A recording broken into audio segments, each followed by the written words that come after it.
In this video, I'm going to show you 3 ways to remove the angle grinder disc from the angle grinder. So we'll start off with the least desperate way and move on to the most desperate way if you just want to quickly swap your angle grinder disc. So the first thing you need to do is push this button down here. This locks the spindle in place, meaning you can release the disc. So if you keep pressure on there, eventually you'll feel it click, and that locks the spindle. Only when the spindle's locked can you attempt to remove the angle grinder disc. So now our spindle's locked. We'll do this from your point of view as well, so you know which way to turn things. So we insert our key. If we've found that, if we've got that, we'll go through ways of doing it without the key shortly. But this is if you've been organised and kept the key. Then twist that like that to release our part there. Got our disc, move that to one side. Then when we reinsert our new disc, we need to be very aware of this arrow. So if we look on our tool, we've got an arrow here. So both these arrows need to be pointed in the same direction. As you can see, that's opposite. So our disc needs to be this way around in our tool. So we've got both our arrows pointing in the same direction. Then we can put our locking nut back on.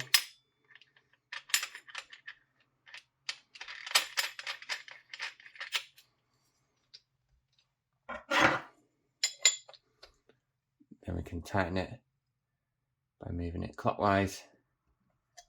And then we've secured our disc in place. Now this angle grinder actually has the guard removed, and that's just to help show you how to replace the disc in these videos. The second best option is to get a pair of monkey grips.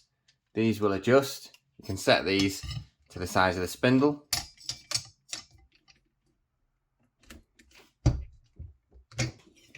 And it will release the locking nut.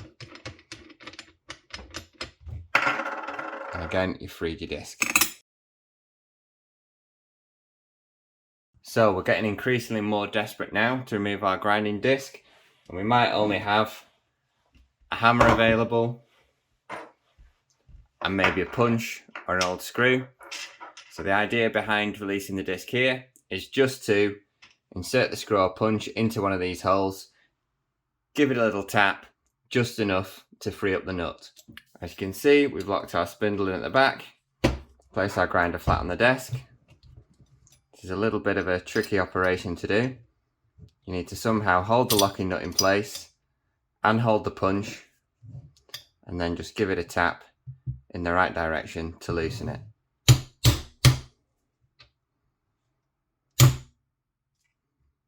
You can see, once we've loosened our nut, we should then be able to release it with our hands. And that's the final way of releasing an angle grinder disc from your grinder.